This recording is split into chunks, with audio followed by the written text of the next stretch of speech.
Hello students, today we will discuss objective questions of unit second. देखिए unit second में है आपका NBFCs वगैरह हैं। वैसे इसमें सारे ये नाम दे दिया यूनिट सेकंड का, लेकिन सारी चीज़ें इन्होंने ऑब्जेक्टिव क्वेश्चन सबके मिला जुला के कर दिए हैं। तो ये मर्चेंट बैंकिंग जो है आपका फोर्थ यूनिट में था, लेकिन इन्होंने ज़्यादातर क्वेश्चन इसमें मर्चेंट बैंकिंग के डाल रखे हैं, तो आप इसे भी समझ लीजिए। मर्चेंट बैंकिंग होता क्या है? देखिए, मर्चेंट बैंक होता है जो बिजनेस के पर्पस के लिए यूज़ होता है। मर्चेंट बैंक का क्या काम होता है? जब कोई बैंक जो है सिक्योरिटीज़ इशू करती है, ठीक है, तो जब कोई बैंक सिक्योरिटीज़ इशू करती है तो यहाँ पे ये मर्चेंट बैंक जो है उसकी गारंटी लेता है कि कुछ पोर्शन उसका वो क्या कर लेगा, परचेज कर लेगा, अगर वो जो है उसकी सिक्योरिटीज़ मार्केट में सेल ना हो। आप यूनिट फर्स्ट में देखिएगा, मैंने आपको यूनिट फर्स्ट में जो वीडियो डाली है उसमें प्राइमरी मार्केट का फंक्शन जो था, प्राइमरी मार्केट का, तो उसमें एक था अंडर राइटिंग। अंडर राइटिंग जो फंक्शन है वो किसका है? मर्चेंट बैंकिंग का है, ठीक है ना। तो वो आप ज़रूर देखिएगा, अगर आपको नहीं ध्यान आ रहा हो तो। प्राइमरी मार्केट का जो फंक्शन है मर्चेंट बैंकिंग का, कि उसमें अंडर राइटिंग का क्या फंक्शन होता है, उसमें गारंटी लेते हैं मर्चेंट बैंक की अगर इन केस अगर वो सिक्योरिटीज़ नहीं सेल हुई तो वो क्या कर लेंगे, उनको परचेज कर लेंगे। तो this is the function of merchant banking. तो सबसे पहले मर्चेंट बैंकिंग का जो अंडर राइटिंग है वो तो उसका फंक्शन है ही है। अब देखिए, मर्चेंट बैंकिंग का और क्या फंक्शन है? इन्वेस्टमेंट सर्विसेज भी उनका फंक्शन है, लैंडिंग भी फंक्शन है, मतलब उधार भी देते हैं, ठीक है। तो ऑल ऑफ द अबव हो गए। अब नेक्स्ट देखिए, मर्चेंट बैंकिंग की पिछली वाली यूनिट में भी हमने डिस्कस किया मर्चेंट बैंकिंग का क्या है, एक्टिविटी कौन सी मैनेज करते हैं। प्रोजेक्ट काउंसलिंग भी मर्चेंट बैंकिंग करते हैं, पोर्टफोलियो मैनेजमेंट भी मर्चेंट बैंकिंग करते हैं, इन्वेस्टमेंट काउंसलिंग भी करते हैं, मर्जर और एक्विजिशन। इसमें जो एक है ये सिक्योरिटी एक्सचेंज, ये नहीं करते, ये पहले ही डिस्कस हो चुका है, ठीक है।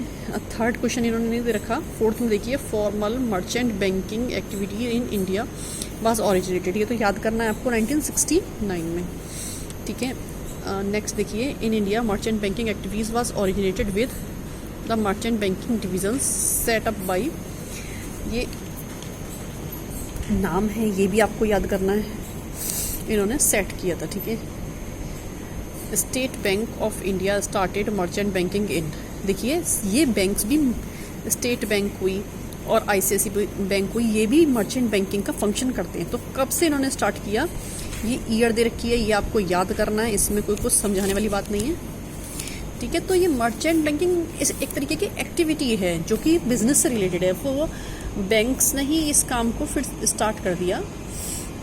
तो स्टेट बैंक भी मर्चेंट बैंकिंग का फंक्शन करती है और ICICI बैंक भी मर्चेंट बैंकिंग का फंक्शन करती है। मतलब पर्टिकुलर हम ये बात कहें कि वो बैंक का कुछ उस तरह का फंक्शन है जो कि बिजनेस से रिलेटेड है और सिक्योरिटी के एक्सचेंज से रिलेटेड है, लेकिन सिक्योरिटी एक्सचेंज नहीं कराती हैं ये, ठीक है। स्टॉक एक्सचेंज में सिक्योरिटीज़ को गारंटी प्रोवाइड करते हैं या फिर पोर्टफोलियो को मैनेज करते हैं, ठीक है। अब ये देखिए, the early growth of merchant banking in the country is assigned to, सबसे पहले स्टार्टिंग में मर्चेंट बैंकिंग की ग्रोथ को किसको असाइन किया था? फॉरेन एक्सचेंज रेगुलेटरी एक्ट, ठीक है।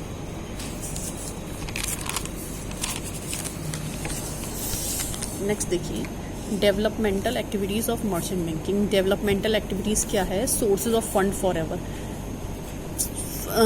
फंड रेज करना, एक्सपेंडिंग इंडस्ट्री और ट्रेड, बिजनेस को बढ़ाना, लीविंग और widening gap bridge between supply and demand of investable funds, जो फंड्स हैं उनके बीच में सप्लाई और डिमांड के गैप को फुल कर भरना। नेक्स्ट क्या है? Banks implement the RBI policy. Next question है, bank implement the RBI policy. Bank किस पॉलिसी को इम्प्लीमेंट करता है? RBI की मॉनिटरी एंड क्रेडिट। भाई RBI की मॉनिटरी और क्रेडिट पॉलिसी होती है कि इतने % पे लोन देना है ना, तो इतना CRR मेंटेन करना है। ये सारी जो पॉलिसीज़ हैं RBI की, ये बैंक को इम्प्लीमेंट करनी होती है। तो ये मॉनिटरी भी हैं और क्रेडिट पॉलिसीज़ भी हैं, कॉमर्शियल नहीं है इसमें। देखिए, अब नेक्स्ट है state level financial institutions. State level के फाइनेंशियल इंस्टीट्यूशंस कौन से हैं? देखिए, दो हैं, ये है state financial corporation SFC, state financial corporation. ये थर्ड नंबर का है SIDCs, state industrial development corporation, state industrial development corporation. तो ये दोनों आपके कॉरपोरेशंस हैं। तीसरा इन्होंने दे रखा है आंसर में, इसका ये भी रीज़न हो सकता है क्योंकि 2 और 3 तो आपके होंगे ही होंगे, है ना। 2 और 3 इन ऑप्शंस में कहीं है नहीं, इसी में है, इसमें 5वां भी लगा हुआ है, इसलिए ये कभी मैंने तो सुना नहीं। आप लोग भी सर्च करके देख लीजिएगा, मिल जाए तो मुझे बता दीजिएगा। ये वाले जो हैं, ये वाले तो हैं ही स्टेट लेवल के फाइनेंशियल इंस्टीट्यूशन जो स्टेट लेवल पर वर्क करते हैं, फाइनेंशियल कॉरपोरेशन और स्टेट इंडस्ट्रियल डेवलपमेंट कॉरपोरेशन, ठीक है। अब नेक्स्ट देखिए 11 इस बेसिकली अ सेविंग और एंड इन्वेस्टमेंट कॉरपोरेशन। ये बेसिकली सेविंग और इन्वेस्टमेंट की कंपनी है। क्या है? UTI, unit trust of India. UTI का मेन फंक्शन क्या है? सेव करना, ठीक है।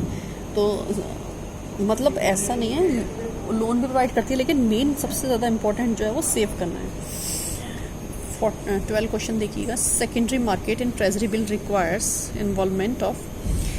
पहली बात तो बात कर दी आपने सेकेंडरी मार्केट। जब सेकेंडरी मार्केट की बात कर रहे हैं तो यहाँ पे ब्रोकर और डीलर्स तो आ ही गए, ठीक है ना। तो ब्रोकर्स और डीलर्स तो होंगे सेकेंडरी मार्केट में, ठीक है। अब देखिए 13 नंबर का क्वेश्चन देखिए। Merchant banking is an organisation that, merchant banking organisation है जिसमें कि अंडर राइटिंग होती है, तो होता ही है सिक्योरिटी फॉर कॉर्पोरेशन, ठीक है।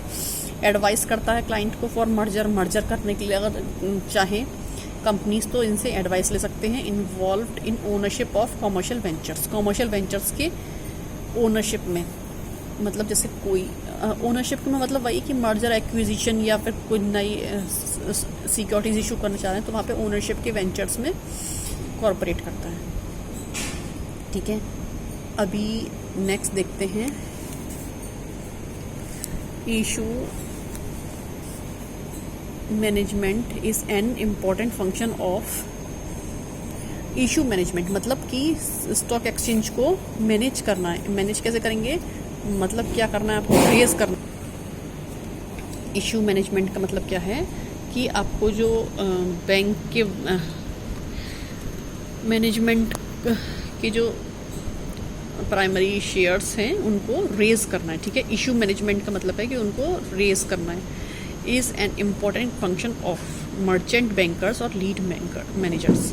मर्चेंट बैंक और लीड मैनेजर्स जो होते हैं उनको प्राइमरी मतलब प्राइमरी मार्केट में जो है सिक्योरिटीज़ को इशू कराने में हेल्पफुल होते हैं, ठीक है। नेक्स्ट देखिए। In simple terms the management of issues for raising funds through various types of instruments by companies is known as issue management. मतलब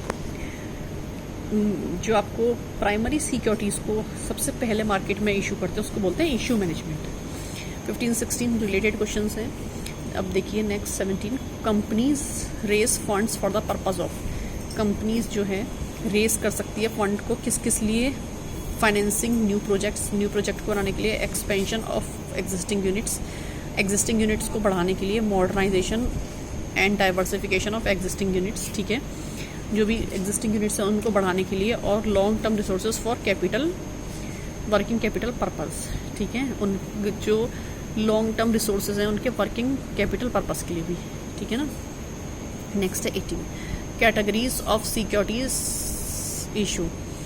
सिक्योरिटी जो है किस तरह से इशू कराई जाती है, ये भी मैंने फर्स्ट यूनिट में आपको मेथड्स ऑफ इशूइंग में आपको याद करिएगा, देखिएगा। प्राइवेट प्लेसमेंट, पब्लिक इशू और राइट इशू फर्स्ट यूनिट में है, ये ध्यान से देखिएगा। ऑल मेथड्स हैं इसमें, ठीक है।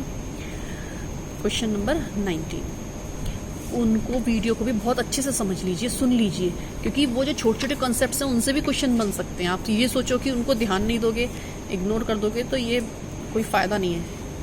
Financial services through the network of elements such as serve the needs of individuals, institutions and corporate. Financial services देखिए इन्होंने सीधे से समझिए कि फाइनेंशियल सर्विसेज जो है वो किस किस फॉर्म में दी जा सकती है। तो financial instruments, financial institutions, financial markets, financial system पढ़ा है। पूरा सिस्टम जो है वो किस तरह से इन चीज़ों से डिवाइड होता है। यही कह रहे हैं इस क्वेश्चन में। क्वेश्चन को समझना बहुत इंपॉर्टेंट हो जाता है। 20 नंबर का क्वेश्चन देखिए, is regarded as the fourth element of financial system. भाई 3 तो ये हो गए, इंस्टीट्यूशन, इंस्ट्रूमेंट्स और फाइनेंशियल मार्केट्स। तो फोर्थ क्या हुआ, फाइनेंशियल सर्विसेज का। ठीक है, पढ़ लीजिए, इन्हें पढ़ लीजिए, जो वीडियोस पहले अपलोड की गई हैं उन्हें पढ़ लीजिए, कॉन्सेप्ट अपने माइंड में सेट कर लीजिए, क्योंकि क्वेश्चंस कहीं से भी आ सकते हैं। ठीक है, ये नहीं है कि यही क्वेश्चंस आएंगे, कहीं से भी आ सकते हैं। ठीक है, okay, thank you, have a good day.